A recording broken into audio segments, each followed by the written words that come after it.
was texting me. He says, another funeral is coming up. I says, oh, good. He says, no, my wife did not get invited. I got invited.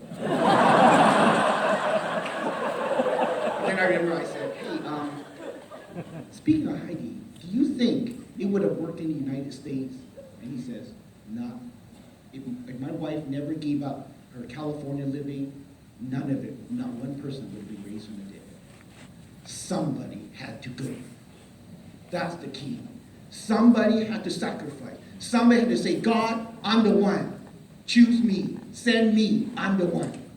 And when you do that, you trigger this supernatural unload of his powers upon you and your ministry. But see, it takes faith, because that means the sacrifice. That means the year or 2 or 3 that you have to give up to go on the field. All that, is it worth it? Let me tell you, if one person got raised from the dead, I would do it. It's worth it. But are we willing to do it? It takes faith, because it hasn't happened yet. See, God wants to see you step out before he steps out. It's not the other way around. And that's why this area of believing what God can do. The fourth response, we see here in verse 10, Moses said to the Lord, pardon your servant, Lord. I have never been eloquent, neither in the past nor since you have spoken to your servant. I am slow of speech and tongue. The Lord said to him, who gave human beings their mouths? Who makes them deaf or mute? Who gives them sight or makes them blind? Is it not I, the Lord? Now go, I will help you speak and will teach you what to say.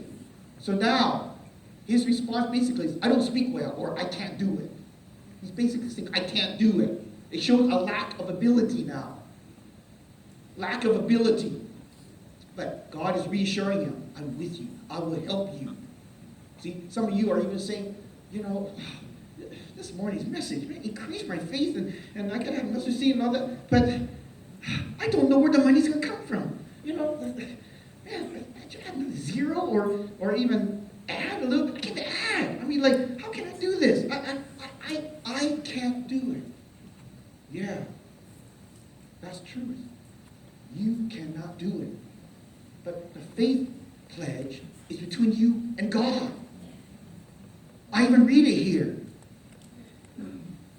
I will express my trust in God for the resources for fulfilling my commitment.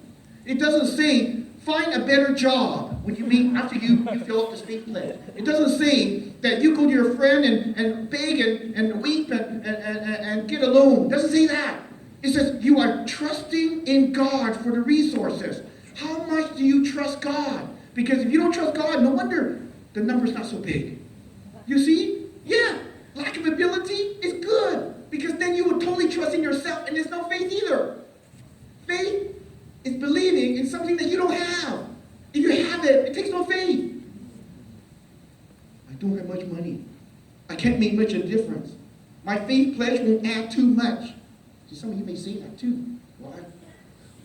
We got some millionaires. Why can't they bear the bulk of it?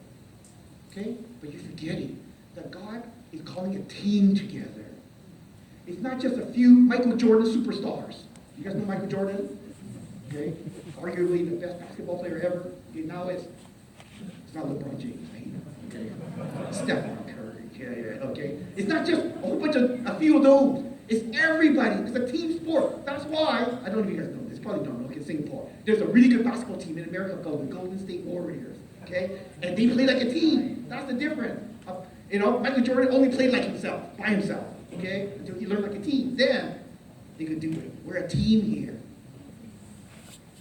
I still, to this day, have homeless people coming to my church because we're in the project areas of Honolulu. And we welcome them, and we also make them a part of our missions conference too. Our homeless people get these cards. Homeless. Okay, some of them are so poor, their records are so bad, the credit record is so bad, they don't even get a check from the government. It's so bad. Okay? And that's why we have feeding programs in our church, if nothing else, just to feed them. But you know, every year, our homeless people fill these out too. Now, of course, I'm a very responsible senior pastor. I want to make sure that we don't just get, you know, these dumb numbers that that aren't going to come in, and then we pledge to support some missionaries, and then the money don't come in. So those who I'm not sure about, I check with them. And every time when I go to the homeless, they always remember one testimony that was told in the church, and it was by another homeless. The homeless said, you know, the vision is so strong in this church, and because I'm part of this church, I want to be part of this vision. So, I don't have a job. I really don't have any abilities. That's why I'm homeless. But there's one thing I can do. I can go to the parks, go through all the garbage bins, pick out cans and bottles, and sell them. And that will fulfill my faith pledge. And we still have people like that, Israel. We still have people that do that in our church. And yeah, the amount is maybe $30. I've seen $50 a month. But to them, you don't get any checks at all. For them to go through, and just think about it. What they have to do, the humiliation, going into garbages, and getting these cans and these bottles. But see, their passion for want to be part of this mission is so strong that they will do it. They don't care if people laugh at them. They don't care if people persecute them. They'll do it. And I've seen them. They come to my office and they'll hand me a bunch of cash. And it really stinks because they stink. And he handed it to me and said, this is so that some more missionaries can save the lost in some country that I cannot go to. Hallelujah. Hallelujah. You know, if a homeless can do that, I think some of us who have some kind of income can do better than we can. Some of us find all sorts of excuses why we can't fill this out. If homeless people can do it, certainly every one of us can do it. Amen. Even the only income comes in with red envelopes. Chinese New Year. Hallelujah. Now, the final response that Moses gave. Verses 13 and 14. But Moses said, pardon your servant, Lord. Please send someone else. Then the Lord's anger burned against Moses. Okay. This one basically is, I don't want to go. This response is different from the other four responses. Okay? The other responses, there are some legitimate issues. Low self-esteem, yeah, because it's not really your fault. You were told that you're no good, okay? Ability, okay, maybe you don't have a bachelor's degree, master's degree, and you have a good paid job, okay? There's some of those issues. You don't spend much time with God, well, that really is your fault. But you can make that, you can kind of get around with that one. Trusting God for the miracles and all, you can get there. But this one is a lot different. After four responses, Moses showed what really was in his heart. Basically, I am not willing. This one shows a lack of will. The other ones, God was very shepherdly. He showed a lot of grace. He was calm. He worked with Moses. He said, okay, if that's the way, if you don't have a relationship, let's make it right. Okay, you know who I am. I am who I am. Okay, you can't do things on your own. I'll give you the miracles and all that. I'll work with you. All of that. But this one, when you say, I don't want to go, when you say, it's all about my will. It's not your will, God, it's my will. Because that's basically what Moses was saying. That's when God got mad. That's when he got angry. See, when you're not willing, God gets angry. And I was just trying to imagine what this is like. And again, I got to go back to my past. Okay, see, the reason why my dad was so against me, he really wasn't my father. Okay, when my mother was bearing me, my real father passed away. Okay, I think I may have shared that with you before. Okay, then my mother, and she already had a 6-year-old son at the time, and so she remarried, and that's my stepfather, really. Okay, well, he didn't really care for my brother, and he definitely didn't care for me because we weren't his real children. My two sisters are really my two half-sisters, okay? Because they're my mother's daughters, and they're also my stepfather's daughters. You see? That's why they got all the favoritism, okay? I did. And So there'd be times when I was just being a mischievous boy, or sometimes I would play with my sisters and they broke the vase, not me, but then we all get in trouble. You know how that is, okay? And then my dad would pull out one of these chicken feather dusters. PowerPoint, please. Okay? And in my Toisan accent, it's called a gai mo shou, okay? I don't know how you say Candy, I don't have that accent, okay? Is it coming on? It's right after the other PowerPoint slide. There it is. Okay, you guys recognize that? Anybody have one in their house? Oh, Pastor Seaward has one. Okay, well, hopefully he just used it to dust, okay? Pastor Rick couldn't see the legs. But see, when you're bad, he takes it out, okay? And of course, the real way you hold this is on that end, the left end, and then the other part is to dust, the tables and everything, right? But when Terry Wong was bad, at least that's what he thought, he would hold it the other end, and then he would say, okay, stick out your hand, right? Oh no, see, and there's different kinds too. Look at the next kind. There's different kinds. My dad had a red kind. You know why he bought the red kind? He bought it on purpose. That way it doesn't show their blood stains on the guy, okay? And because he hit really hard. And so I would have to, oh man, my hands shake like that. And the worst thing when he's about to hit you, go like this. That's the worst thing to happen. Because then you go, whoa, you want to play that game, man? Now, man, the legs are open, the hand, and everything. I mean, he's after me. It's bad news, And just imagine, he turned red. He was as red as the guy on the floor, right? And he kind of looked like this. Kind of like, look at that, look at that, look at that. I'm just trying to you guys get a feel for this, okay? Of a father that gets really angry at you, okay? Not my dad, okay? That's the only picture I could find on the internet, okay? But I'm just thinking, why would you want God angry at you? Why would you want God angry at you? He will work with you over other issues, patiently, calmly, fatherly, shepherdly, with lots of grace. And yet when he tells you to do something, if your response is, I don't want to, not your will, but my will be done. If that's the kind of response, he gets angry. See, why does God get so angry anyways? Well, think of it. Because there are people in your house who need rescuing.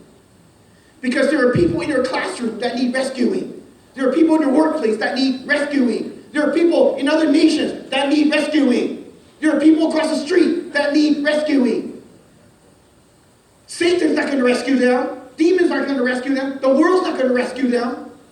He's calling us. And he's calling us to partner with him to go reach out. He's already angry at what the devil's doing. Don't make him more angry by saying no. You see, God can work through all situations except that one. Why? Because infinity times 0 is 0. If he finds no one, no work will be done. See, God cannot work through an unwilling heart. See, do we have any God pleasers today? If he says go, then go. If he says give, then give. How do you please God with your giving? Hebrews 11:6 says, without faith, it is impossible to please God.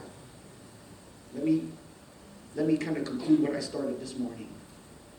If we give with mustard seed faith, we will have a God that is pleased so much. And when you have a father that is pleased with what you are doing, the blessings are poured out. Yeah. I shared this story 2 years ago.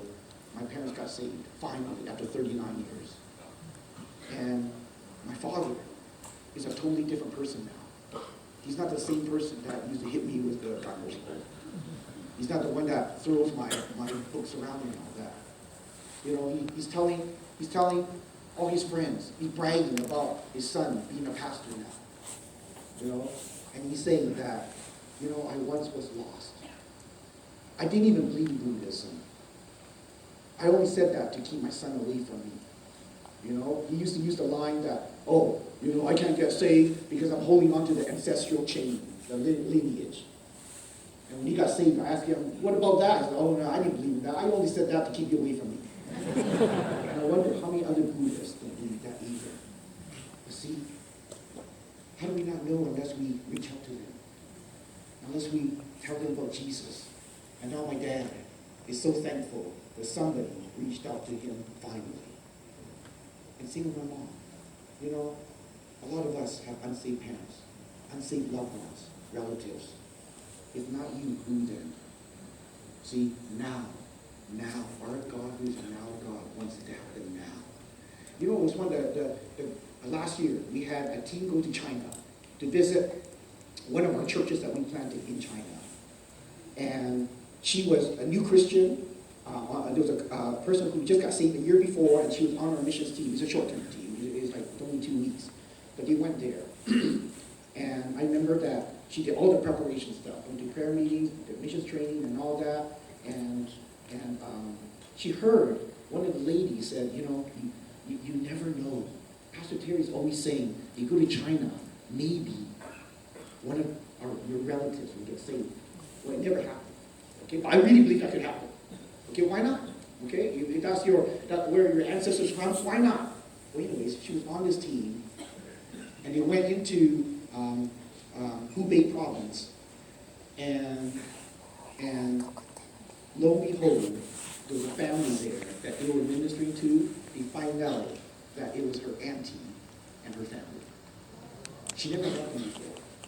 During the whole conversation, you're just talking about, you know, like, oh, you know, who's your uncle, who's your grandma, and you're talking, hey, that's my dude, my grandfather, we're related, you're my auntie, and all that, they're talking.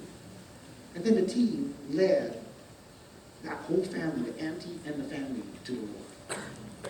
She came back, and she's only been a Christian for 1 year. And she's come back and says, oh, if this is the life of a Christian doing missions, I wish I got saved earlier. You know, a family member, family got saved. You never know what will happen. You never know what will happen when you fill out the faith promise card. Your giving will result in a lot of going. Your going will result in those people get saved and one day giving back to others. And that's why I was so thrilled this morning to see these 3 China teams going to Africa.